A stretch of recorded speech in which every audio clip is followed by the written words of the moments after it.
Jadi ibaratnya kalau teh itu membuat kita berpikir dalam. Teh membuat kita berpikir dalam. Nah, kopi membuat kita berpikir cepat. Wah, ini saya ingin mengajarkan bagaimana cara meminum kopi. Oh, yang baik dan Ada, benar. Oh, ada. aduh, baru tahu. Jadi saya juga bisa mengajar cara bikin kopi, berbagai teknik penyeduhan kopi. Tapi kali ini kita singkat aja, ya. Cara minum kopi. Bikin saya penasaran sedikit saja mungkin. Siap. Tentang itu loh, efek samping dari kopi saset itu loh. Bukan efek samping. Apa efek? Jadi gini, kopi itu bisa saya kelaskan ke dalam 4 kualitas. 4 kualitas. Ya.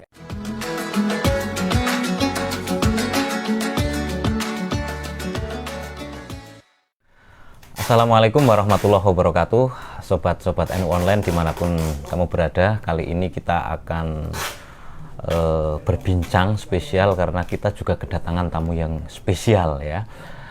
Tema kita pada kesempatan kali ini agak berbeda ya, yang biasanya membahas agak-agak sedikit lama. Kita akan membahas tentang kopi ya, karena kopi ini bagi NU atau bagi warga NU itu penting. Banyak kiai-kiai di pesantren atau santri-santri itu akrab dengan kopi, atau secara umum orang Indonesia dan bahkan di seluruh penjuru dunia itu suka kopi. Nah, kita sudah kedatangan bintang tamu atau narasumber. Beliau adalah Dr. Syahrizal Syarif ya.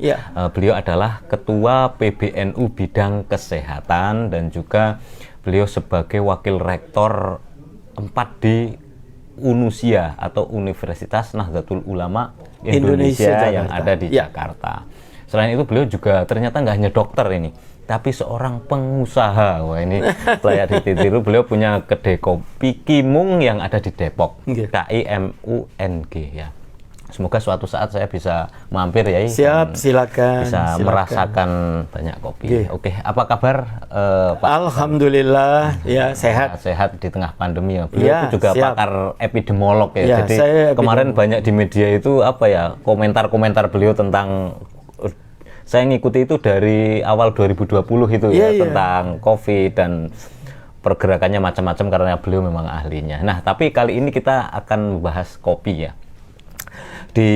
Atau saya secara awam itu masih belum tahu ya apakah kopi itu seperti apa, ada manfaatnya atau apa manfaat dan madharatnya itu seperti apa, dan Pak Kiai juga karena pemilik kedai tahu tentu ya, mungkin bisa banyak cerita nanti tentang sejarah ataupun manfaat, terutama ini manfaat plus minusnya peminum kopi itu seperti apa. Monggo Pak Kiai bisa. Ya. Baik, terima kasih. Bismillahirrahmanirrahim. Assalamualaikum warahmatullahi wabarakatuh. Waalaikumsalam warahmatullahi wabarakatuh. Jadi pertama ya, kalau kita bicara soal kopi, kita itu harus melihat ke sejarah. Ya. Bahkan orang Eropa pernah menyebutnya, ini adalah wine of Muslim. Wine of Muslim ya. Jadi ini adalah betul-betul minuman orang Muslim. Kenapa begitu ya? Karena kita tahu kopi ini asal muasalnya dari Ethiopia. Oh, dari Ethiopia ya? Ethiopia. Dan kopi diminum beramai-ramai itu oleh ketika Syekh Sazili ya, berkunjung ke Ethiopia. Nah, setelah beliau pulang, beliau kemudian membuat tradisi baru bahwa pengikut tarekohnya dari Ba'da Isya sampai subuh itu kemudian melakukan zikir dengan meminum kopi. Nah, ini sebetulnya pertama kali kopi itu diminum secara massal itu dalam tradisi Tarekoh Saziliyah. Sehingga kopi dilekatkan kepada minuman Tarekoh Saziliyah.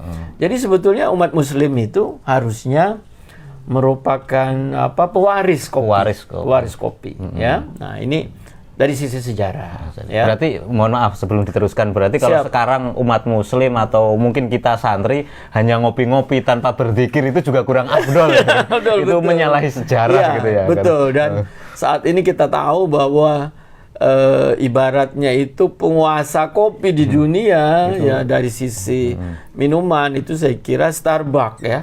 Jadi bahkan di seluruh dunia jadi dikuasai orang Yahudi. Jadi harusnya pemilik kopi itu, kedai-kedai kopi mestinya orang Muslim ya. Karena dia adalah pewaris ya, kopi.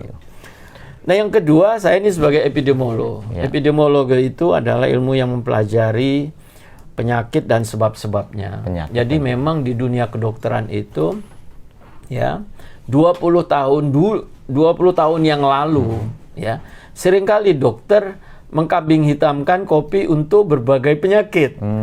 Bahan utama kopi itu memang kafein. Jadi dalam satu cangkir begini kurang lebih 75 mg kafein umumnya. 75 mg kafein. Tapi riset 20 tahun terakhir, apakah itu di Korea Selatan, di Eropa dan sebagainya, di Inggris ya, semua riset tentang kopi dan kesehatan itu menyimpulkan, pertama, peminum kopi itu umumnya usianya lebih panjang daripada tidak peminum kopi. Peminum kopi usianya lebih panjang. Lebih panjang daripada tidak peminum kopi. Warga NU itu berpotensi usianya lebih panjang. Siap. Kedua, bahwa peminum kopi resiko untuk terkena serangan jantung lebih rendah. Kenapa? Ya, karena kopi mempunyai kafein yang bersifat memicu tekanan darah, ya, juga jantung juga degupannya akan meningkat ya, dan itu akan membuat plak-plak awal ya, jadi pembentukan pembentukan lemak di dinding-dinding pembuluh darah itu akan tercegah ya, jadi dia nggak sempat melengket begitu, cegah. Kenapa? Karena dampak dari meminum kopi. Gitu. Nah, yang pasti lain adalah untuk fungsi liver. Ya, orang-orang liver itu kalau sakit liver, apalagi dari virus, hepatitis, dampaknya adalah dia akan mengkerut, namanya serosis. Nah, tidak ada satu obat pun yang bisa mencegah terjadinya serosis, pengkerutan hati, kecuali kopi. Jadi tanpa sekarang tidak ada keraguan bahwa kopi itu bagus sekali untuk fungsi hati. Ada unsur obatnya juga begitu ya. Dia akan memperbaiki, bisa mencegah agar hati itu mengkerut. Nah, ini yang sebetulnya luar biasa dampaknya, ya. Apalagi manfaatnya? Fungsi otak, ya, karena peminum kopi aliran darah ke otaknya lebih lancar, maka gangguan-gangguan pikun atau demensia itu pada peminum kopi berkurang ya.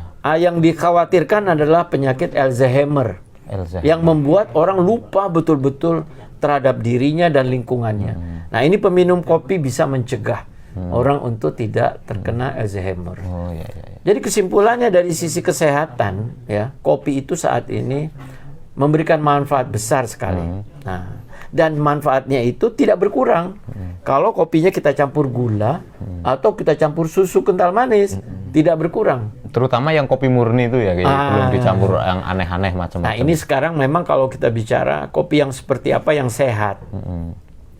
Kopi yang memberikan dampak maksimal itu adalah kopi yang diseduh.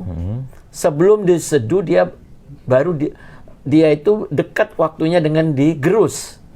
Jadi kalau kita mau bikin kopi, saya tidak menganjurkan Anda untuk membeli kopi yang dalam bentuk bubuk-bubuk. Ya, sebaiknya beli dalam bentuk biji, minta digerus. Nah, nanti atau beli alatnya ya. Ya, atau beli alatnya. Kita harus paham bahwa kalau sudah digerus itu teroksidasi dan itu kopi manfaatnya hanya 15 hari. Menurun ya? Iya, menurun. Jadi baik itu kualitas kopi itu sangat menurun lebih dari 15 hari. Kalau sudah dalam bentuk bubuk, karena dia akan teroksidasi. Ya. Nah, saya kira inilah yang hal-hal yang perlu diperhatikan. Tapi adakah efek negatif dari peminum kopi ini? Terutama untuk kesehatan. Jadi gini, itu. Satu cangkir kopi sehat, tapi 2 cangkir kopi lebih sehat per hari. Oh gitu. 3 cangkir lebih sehat lagi. 4 cangkir lebih besar manfaatnya, tapi 5 cangkir tidak dianjurkan. Jadi kita menganjurkan kopi untuk kesehatan itu adalah 4 cangkir sehari. Nah, kita harus lihat dampaknya. Dampaknya adalah sebaiknya tidak minum kopi terakhir melewati jam 5 sore. Oh. Kenapa? Karena dampaknya itu bisa 6 sampai 8 jam ke depan.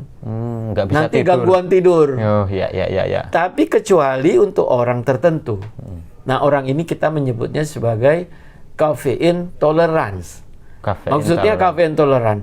Orang ini dampak kafein yang nggak ada. Ya, dia minum jam 9 malam kopi, tetap jam 10 dia bisa tidur. Nah, ini namanya kafein toleran. Kalau saya kan sering ya kerjanya itu malam gitu. Nah, kalau nggak minum kopi itu ngantuk gitu. Jadi ya kita harus minum kopi di malam hari itu jam 9 itu juga nggak apa-apa sepanjang tidak mengganggu tidur kita, ya gitu. Pola tidur nggak ada masalah. Ya, jadi kita